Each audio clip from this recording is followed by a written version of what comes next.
우리는 몇 달에 걸쳐서 사도행전 7장에 기록되어져 있는 스데반 집사의 설교를 보았습니다.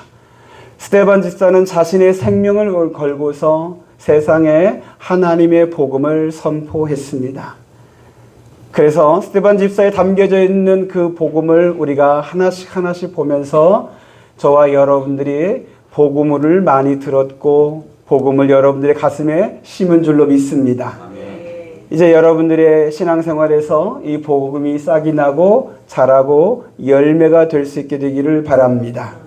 오늘 이 시간에는 스데반 집사 설교의 결론과 그리고 이 설교의 결과를 보도록 하겠습니다. 51절에 스데반 집사가 이제 설교의 결론을 하기 전에 이렇게 선포합니다. 목이 곧고 마음과 귀에 할례를 받지 못한 사람들아. 이제 설교의 결론을 낼 때 듣는 사람들을 부르는 호칭이 있습니다. 혹시 제가 설교 끝날 때 하는 호칭이 뭔지 아시나요? 제가 이 말을 하면 꼭 설교가 끝이 나요. 그래서 여러분들이 졸다가도 이 말 들으면 이제 깰 때구나 하시면 됩니다. 근데 그 호칭이 뭘까요? 사랑하는 성도 여러분 이란 호칭이에요. 오늘도 할 거예요. 그거 들으시면 이제 끝났구나 하시면 됩니다. 근데 스데반 집사님은 좀 흔히들 설교 때 하는 그런 호칭이 아니라 좀 마음을 찌르는 호칭을 합니다. 목이 곧고 마음과 귀에 할례를 받지 못한 사람들아. 매우 공격적인 그런 표현을 합니다. 스데반 집사가 이 표현을 한 것은 인간적인 감정으로 그들이 미워서 하는 것이 아닙니다. 여러분, 설교는 설교자 개인의 감정이나 개인의 의도를 갖고서 하는 내용이 아닙니다. 단상에서 선포되어지는 설교는 하나님께서 설교자를 통해서 나를 들으라고 주시는 하나님의 메시지로 받으시기를 바랍니다. 오늘도 마찬가지입니다. 여러분들이 내게 주시는 하나님의 말씀을 들을 때 그 말씀을 통해서 내 영혼을 살리는 복음의 역사가 하나님의 능력이 나타날 줄로 믿습니다. 이제 스데반 집사가 말했던 마음과 귀에 할례를 받지 못한 사람들이라는 이것을 한 번 더 상고해 보도록 하겠습니다. 여러분, 율법은 몸의 할례를 요구합니다. 율법에서는 반드시 유대인은 몸의 할례를 받아야 합니다. 그러나 복음은 몸의 할례를 강조하지 않습니다. 요구하지도 않습니다. 그러나 여러분, 마음의 할례는 요구합니다. 복음은 아무것도 요구하지 않는 것처럼 보였는데 그러나 영적으로 보니까 우리가 마음의 할례를 받아야 한다는 것을 말씀합니다. 그러면 마음의 할례라는 것은 무엇이냐? 바로 영적으로 거듭나는 것을 말합니다. 예수님은 거듭나지 못한 사람은 하나님의 나라를 볼 수도 없고 하나님의 나라에 들어갈 수도 없다 그랬습니다. 여러분들이 하나님 나라를 보고 싶다면, 하나님의 나라를 들어가고 싶다면 마음의 할례를 받아야 합니다. 아멘 안 하시는 거 보니까 자신이 없는 거예요. 내가 지금 마음의 할례를 받았는지 거듭났는지 자신이 없는 거예요. 저는 여러분들이 이런 자신이나 이런 확신 없는 상태로 신앙생활하는 것을 원치 않습니다. 복음은 저와 여러분들에게 구원의 확신을 주십니다. 믿음의 확증을 주십니다. 그래서 어떠한 상황 속에서도 흔들리지 않게 하는 것이 복음의 은혜입니다. 비록 지금 나의 모습이, 나의 상황이 이게 내가 지금 마음의 할례를 받은 건지 내가 지금 거듭난 그리스도인인지 애매모호하고 자신이 없고 그런다 할지라도 복음에 입각해서 여러분들의 신앙을 가지시기를 바랍니다. 그러면 영적으로 거듭난다는 거, 마음의 할례라는 것은 도대체 뭐냐? 한마디로 정리하겠습니다. 예수 그리스도의 십자가와 부활이 내 안에 일어나는 겁니다. 여러분, 예수 그리스도의 십자가와 부활은 예수님만 하신 것이 아니라 그 예수님을 믿는 자들 안에서도 역사가 됩니다. 예수님의 십자가. 근데 그 십자가는 예수님이 죽는 게 아니라 나의 옛사람이 죽는 겁니다. 내가 그리스도와 함께 나의 옛사람이 죽는 게 1차적인 십자가의 체험입니다. 여러분들이 십자가 할 때 십자가에서 흘리신 예수의 보혈의 그 은혜, 그 능력을 생각하지만 그것만 있는 것이 아니라 내가 그리스도와 함께 십자가에 죽는 것도 십자가의 능력이요 은혜입니다. 그리고 나는 죽었지만 다시 내 안에 내가 사는 것이 아니라 내 안에 예수님이 살아나는 것. 부활하셔서 지금도 살아계신 예수님께서 내 안에 성령으로 하나님의 거룩한 영으로 내 안에 임재하시어 나의 주가 되시고 나를 주관하시는 예수님이 사는 그 사람.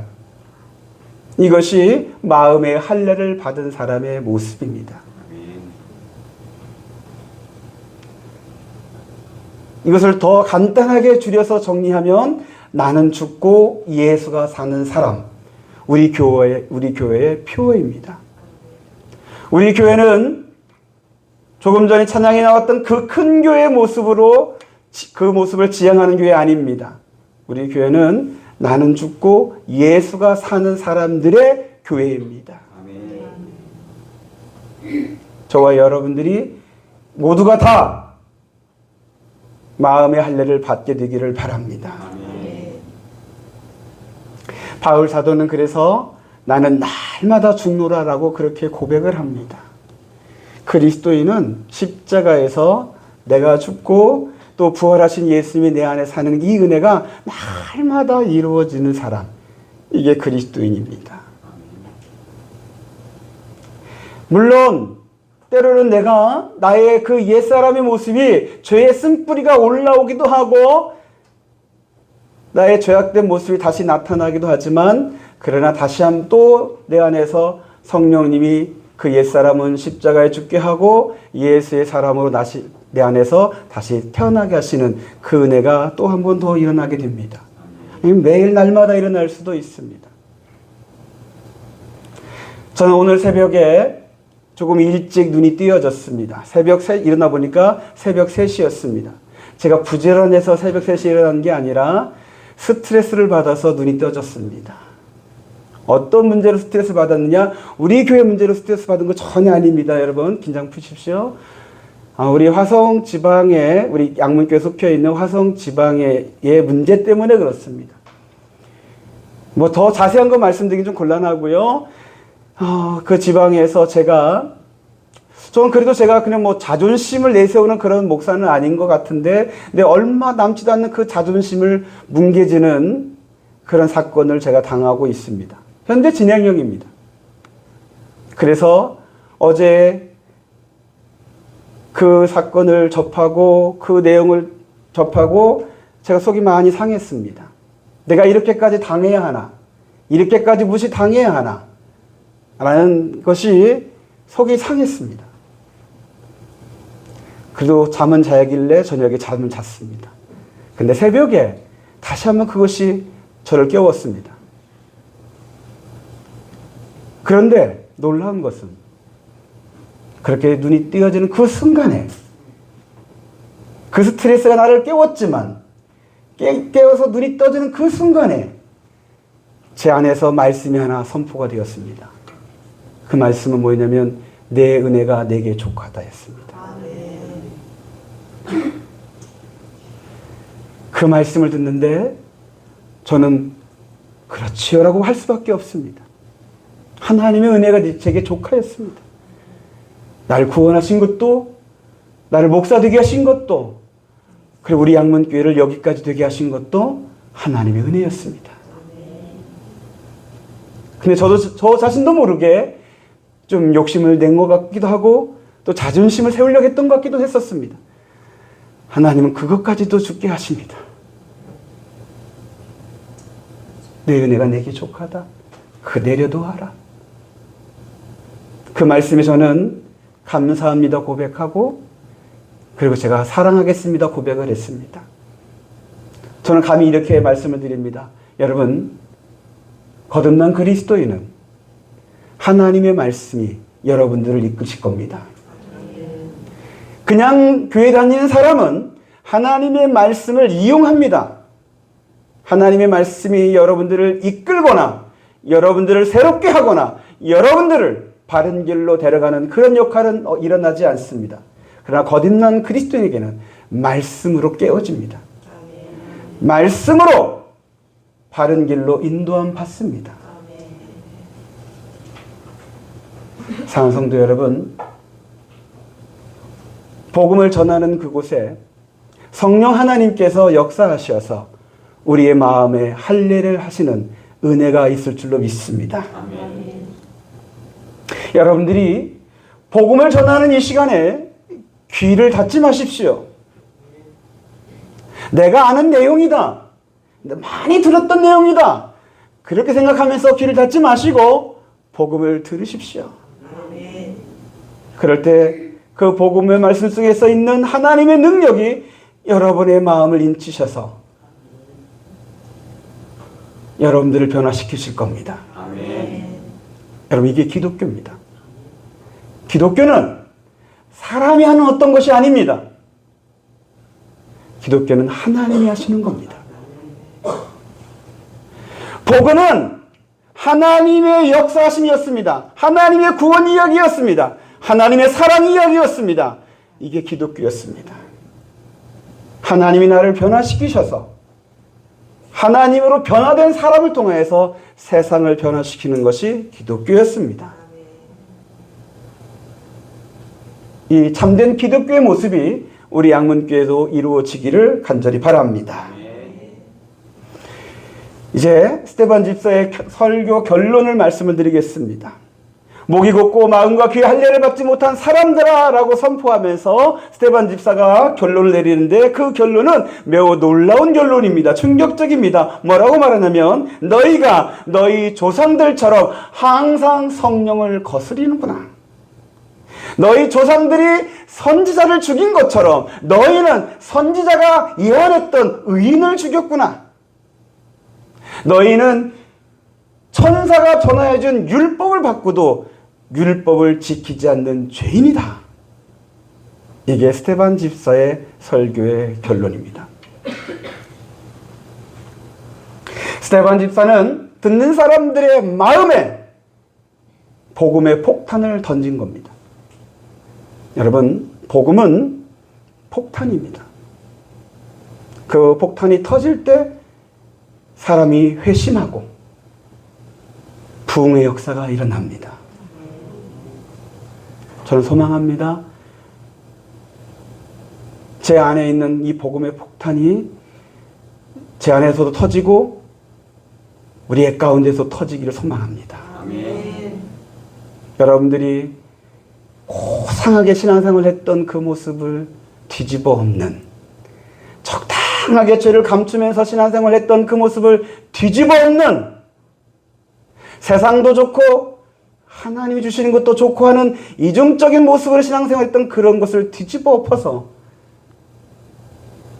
회심시키고 전적으로 하나님의 사람으로 바꾸는 놀라운 하나님이 하시는 그 부흥이 우리 가운데 일어나게 되기를 소망합니다. 스테반 집사는 이 설교를 통하여서 듣는 사람들이 마음의 찔림을 받고 그들이 회개하고 예수님께 돌아오기를 기대하며 이 설교를 결론을 선포했습니다. 스테반 집사의 바람대로 사람들이 마음에 찔림이 있었습니다. 할렐루야. 아멘. 여러분, 마음에 찔림이 있는 것은 하나님이 그의 심령을 두드리는 겁니다. 아멘. 혹시 지금 마음이 찔리십니까? 안 찔리면은 내가 잘못한 거죠. 혹시나 여러분 오늘 말고도 다른 날에 여러분들의 마음이 찔리는 설교가 있었거든. 여기 사람들은 스테반을 향해서 이를 갈고 화를 냈는데 여러분 그리 하지 마십시오. 은혜를 헛되이 받지 마십시오. 마음에 찔림이 있거든 설교자를 향해서 화를 내지도 말고 또 그건 변명하거나 또 외면하거나 무시하지도 말고 그 찔림에 믿음의 반응을 해주시기 바랍니다. 찔린 그 부분을 회개하십시오. 하나님이 나를 찌른 그 부분을 하나님이 나를 사랑하셔서 나를 회복시키시려고 이 문제에서 나를 구원하시려고 찌르셨다라고 믿으시고 회개하시고 주께로 돌아서시기를 바랍니다. 스데반 집사의 결론을 듣고 사람들은 분노하는데 그 사람들이 막 분노하면서 막 울고닥불락하는 그 상황에서 스데반 집사는 사람들을 보지 않습니다. 눈을 들어 하늘을 봅니다. 왜 하늘을 주목하여 볼까요? 왜 하늘을 들어 주목해 볼까요? 참 여러분 이렇게 보니까 눈을 아래로 쭉 내시고 계신데 아예 안 듣겠다는 자세로 지금 앉아 계신데 여러분들은 그러지 마시고 하늘까지 안 보이더라도 앞으로 좀 보시고요. 근데 제가 예전에 한번 그랬죠. 여러분 가끔씩은 눈을 들어 하늘을 보라고. 왜 하늘을 보라냐면 주를 바라보라고. 여러분 그리스도인의 시선은 주께 향해 있어야 될 줄로 믿습니다. 여러분의 시선이 주께 향하기를 바랍니다. 아멘. 물론 사람이 보이죠. 또 환경이 보이죠. 베드로는 그 갈릴리 바다에서 풍랑이 보이죠. 그러나 주를 바라볼 때 그 풍랑을 이기는 능력이 나타나요. 그 은혜가 있어요. 저와 여러분들의 시선이 주께 향하기를 바랍니다. 스데반 집사가 하늘 향해 주목하여 볼 때 하나님의 은혜가 임합니다. 하늘이 열리고 하나님의 영광의 빛이 빛나더니 보좌가 보이고 그리고 보좌 우편에 예수님이 서 계신 모습이 보입니다. 할렐루야. 지금 오늘 말씀에 이 장면을 그대로 기록해 놓았습니다. 이것은 하나님께서 스데반 집사에게 주시는 은혜입니다. 지금 그 장소에 있는 다른 사람들에게는 이 장면이 보이질 않습니다. 오직 스데반 집사만 보고 있습니다. 오늘도 같은 일이 일어날지도 모릅니다. 여러분들이 마음으로 주를 보기를 사모할 때 하늘이 열리고 주의 영광의 빛이 여러분의 비치는 그 은혜를 받는 이가 있을지도 모르겠습니다. 저는 있기를 바랍니다. 예배가 그냥 사람들만이 모여서 노래하고 사람의 소리 듣고 사람들과 교제하는 이게 전부 겉으로 드러난 이 모습만이 전부 기독교 예배가 아닙니다. 이 예배 가운데 하나님이 주시는 은혜가 있어요. 있어야죠. 우리 양문교회에 그런 은혜가 있는 예배가 되길 소망합니다. 하나님께서 스데반 집사에게 이 장면을 보여주신 것은 스데반 집사가 곧 앞으로 겪게 될 아주 커다란 상황에서 그것을 감당할 수 있도록 주시는 은혜예요. 그 사건이 뭡니까? 그의 죽음이지요. 기독교 역사에서 한 번도 누구도 당해보지 못한 복음으로 말미암아 죽게 되는 이 순교의 사건에서 스데반 집사가 흔들리지 아니하도록 하나님께서 스데반 집사에게 주시는 은혜예요. 저는 믿어요. 하나님이 여러분에게도 흔들리지 아니하도록 믿음의 확증을 보여주실 줄로 믿습니다. 여러분, 예수님이 십자가에 죽으셨고 사흘 만에 부활하셨습니다. 부활하신 예수님이 40일간 제자들과 함께 계시다가 120명의 제자들이 보는 가운데에서 하늘로 승천하셨습니다. 승천하신 예수님이 하나님 보좌 우편에 계시다라고 제자들이 믿었는데 그 믿음대로 하늘이 열리더니 하나님의 보좌 우편에 예수님이 서 계신 것을 하나님이 보여주시는 거예요. 그 말은 스데반이 믿고 있는 이 믿음이 사실이었구나. 내가 믿었던 예수님의 그 부활과 승천과 하나님의 보좌 우편에 계시다는 이 믿음이 사실이었구나 라는 것을 하나님이 확증해 주신 거예요. 그리하여서 여러분 이 이후에 있을 그 스데반의 죽음의 모습에서 스데반은 결코 흔들리지 않습니다. 어떤 두려움도 없습니다.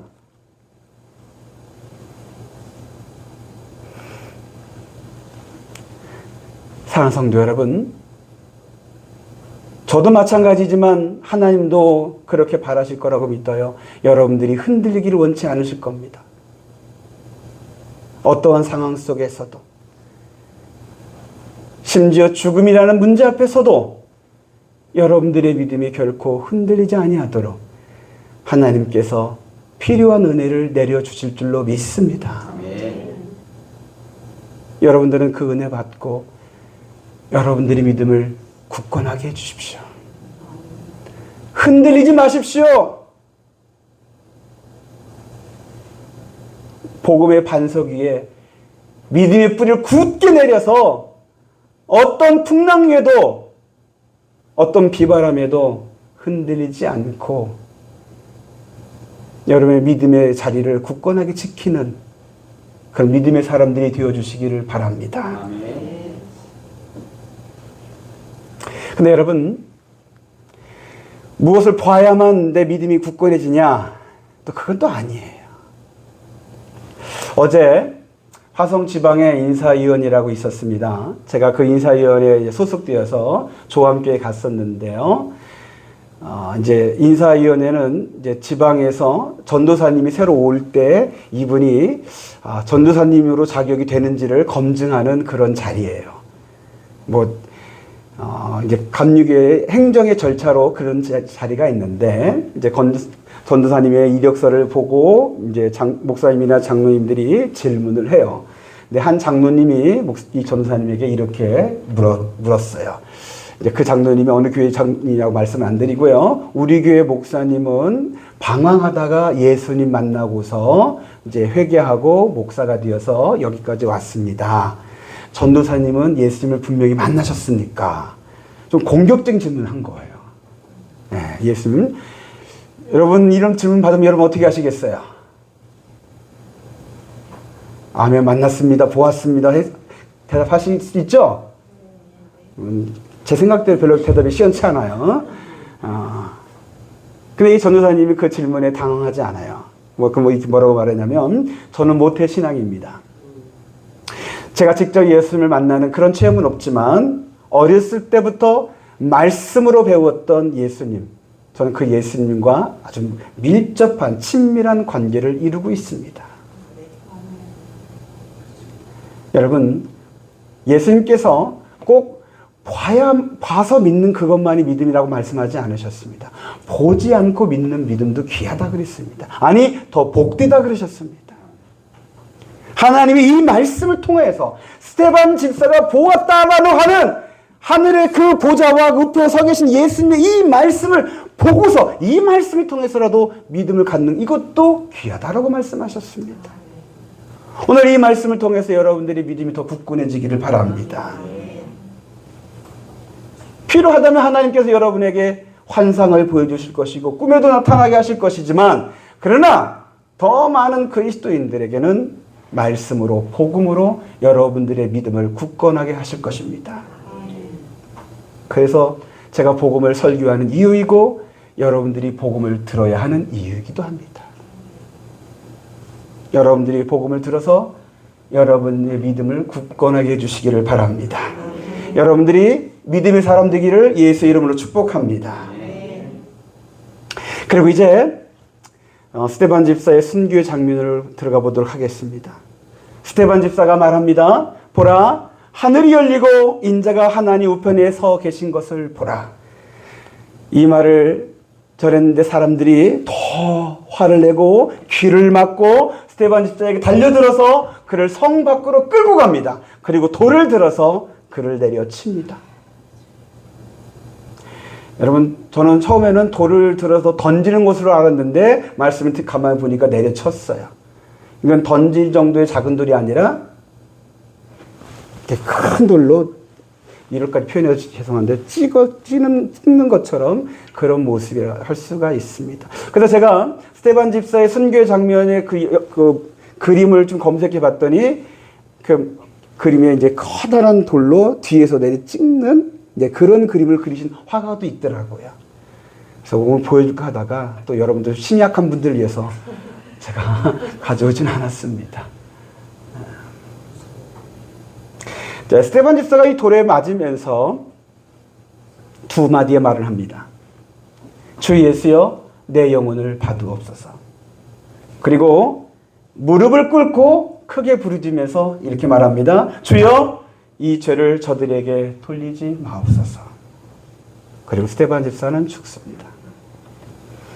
여러분, 스데반 집사의 이 죽음은 예수님을 많이 닮았습니다. 예수님이 십자가에 죽으실 때 7마디의 말씀을 하셨습니다. 그것을 가상칠언이라 합니다. 제가 좋아하는 그 말씀 가운데 십자가에서 하셨던 말씀 다 이루었다는 말씀도 있고요. 또 내가 오늘 나와 함께 낙원에 있으리라는 말씀도 있었고, 그리고 엘리 엘리 라마 사박단이라는 말씀도 있었고요. 그리고 이 스데반 집사처럼 아버지 저들의 죄를 저들에게 돌리지 마옵소서라는 기도가 있었고요. 그리고 마지막에 돌아가시기 전에 아버지 내 영혼을 아버지 손에 맡기나이다 라는 기도가 있었습니다. 이 스데반 집사의 죽음은 예수님을 닮은 죽음이었습니다. 여러분, 예수님을 믿고 예수님을 품고 또 예수님을 전하고자 하는 사람은 그의 삶과 그의 죽음이 예수님을 닮을 줄로 믿습니다. 아멘. 저도 그렇고 여러분도 그렇고 여러분에게서 예수 향기가 나타나기를 원합니다. 아멘. 내가 어떻게 해야 예수 향기 나타날까? 그 고민하지 마십시오. 그건 또 인위적인 것이 됩니다. 예수님을 여러분들이 품기만 하시면 성령이 여러분들을 변화시키실 겁니다. 아멘.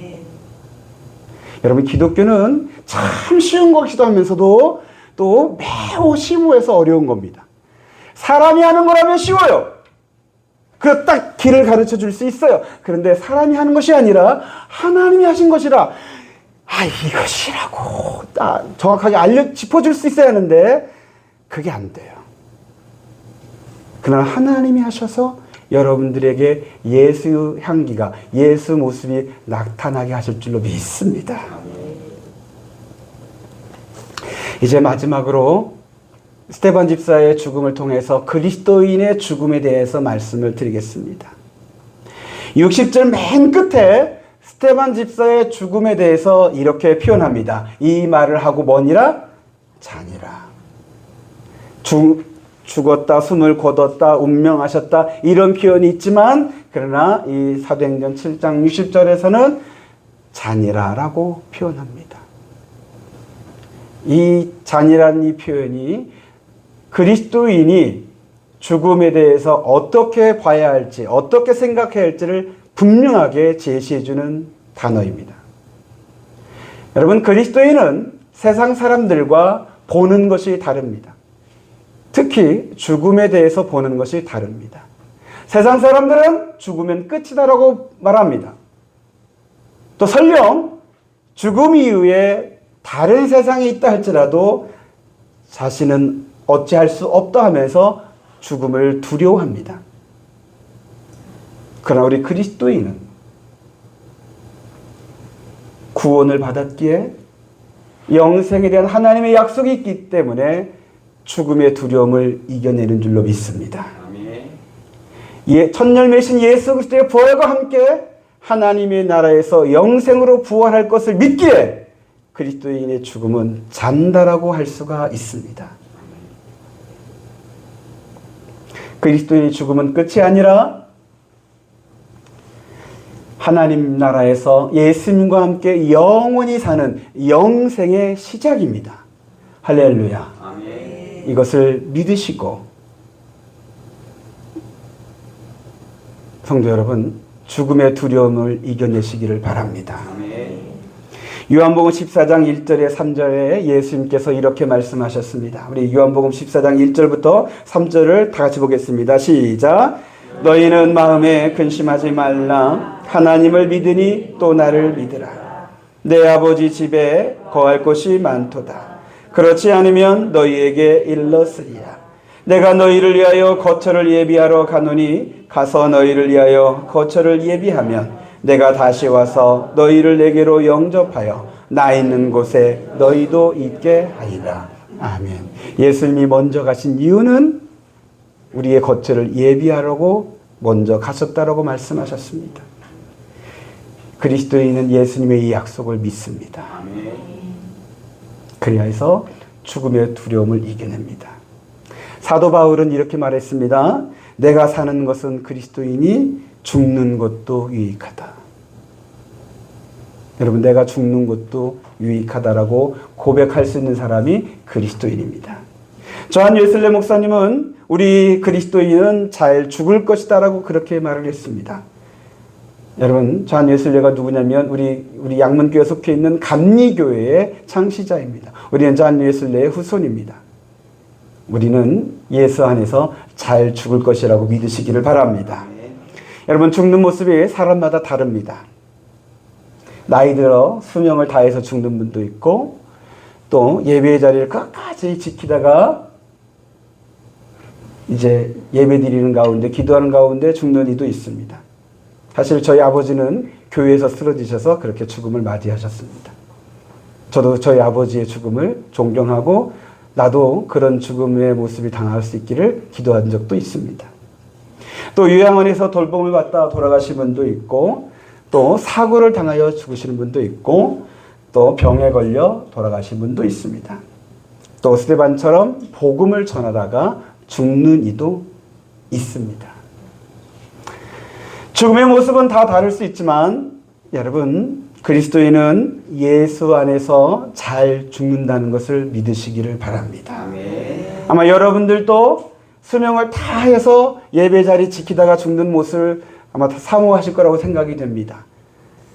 그러나 누가 압니까? 하나님이 나를 어떠한 죽음의 모습으로 데려가실지는 아무도 모릅니다.